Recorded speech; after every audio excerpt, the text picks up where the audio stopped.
Ladies and gentlemen, this is your Saturday morning sales meeting. I'm your host as always, Alan, aka the Ace Man Dickey. Listen, I want to welcome you to Closing School. That's what we're going to do today. Today's sales meeting, we're in Closing School.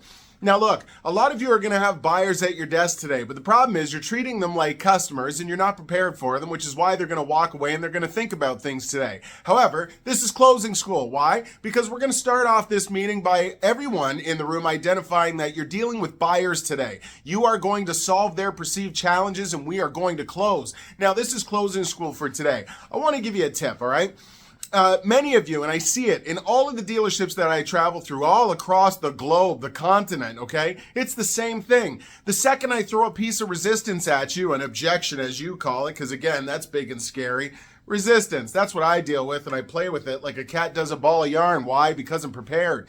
But a lot of you, when I throw this resistance at you, you're only ready to hang in the pocket one or two times. There's only one or two exchanges you're able to have until that blank face shows up where you're like, and you don't have nothing to say. You lose all credibility. There's zero certainty in your pitch. Certainty is the absence of doubt, and that doubt causes your customer to walk.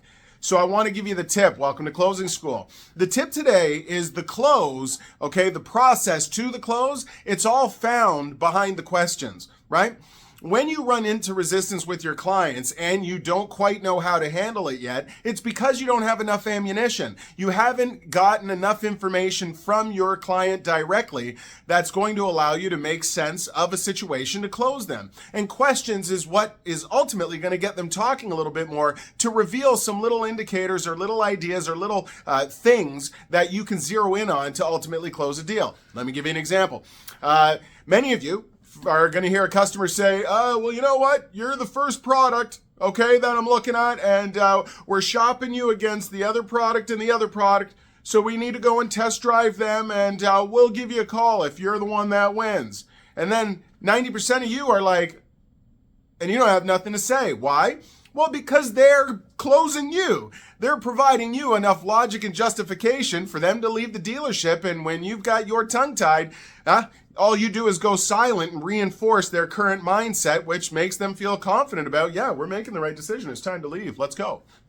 Now, here's the tip, Closing School.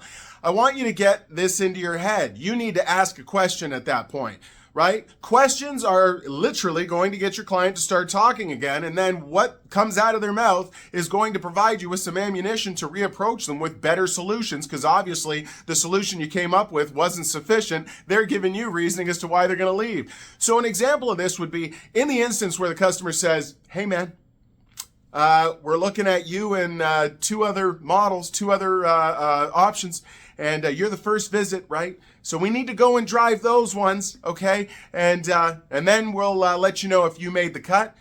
At that point, ask a question. How does this sound?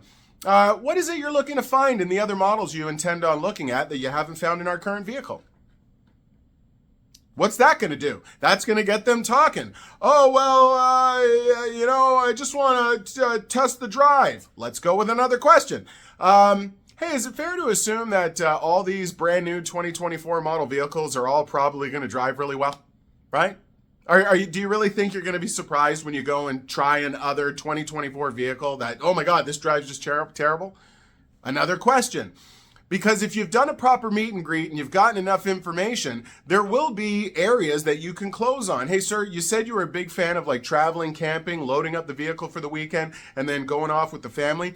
There's really no need to look at the other vehicles. I mean, we all know everyone's making a great vehicle in 2024. Our vehicle happens to have 1.5 cubic inches more space in the trunk, which means you're just going to be able to hold more stuff and have more fun on those trips. This is a no-brainer. Let me go ahead and get this vehicle ready for you. Questions, folks. Welcome to Closer School. Let me give you another example. Maybe they say, you know what? Well, we got to go check the other one because the other one's cheaper. Okay? Again, you guys are like, oh gosh, it's cheaper.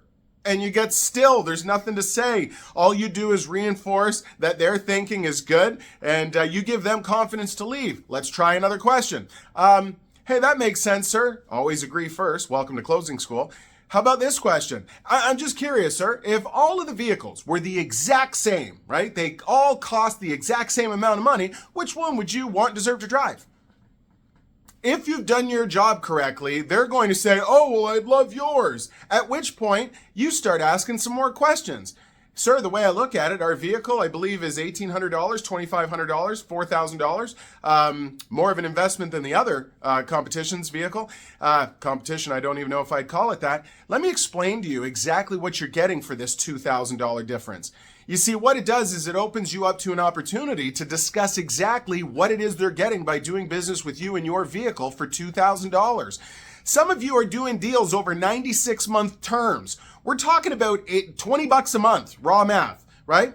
For $20 a month, you should be able to sell you as the value, the difference between anywhere else they could do business with. Hey, there's an idea, another closing school concept.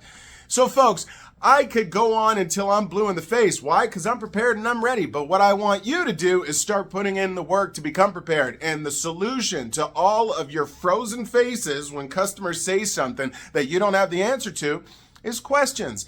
And when you're inside the Ace Selling Systems digital program, yeah, that's my program, you'll realize there's about 25 or 50 of these questions that I go through that will allow you to continue conversations until your clients say, you want to know something? There's really no need for me to go anywhere. I want to take delivery of this vehicle. Can I drive it home now? And then you will be one of us. That is your Saturday morning sales meeting today, folks. You are going to encounter resistance. Expect it, anticipate it, right? Expect nothing and you'll never be disappointed. So if you do not expect everyone to just lay down and buy, you're not going to be disappointed when the resistance shows up. And when you're prepared with this amazing tip to ask questions, to continue conversations so your clients can tell you how to close them, then you're more than likely going to end up with a few more sold and closed and delivered units, and that paycheck's going to look right, and you're going to feel good at the end of the day. Don't forget to like and subscribe. We're here coming every week to give you the gold. This has been your Saturday morning sales meeting. Go and crush it today and make today great. We'll talk to you soon.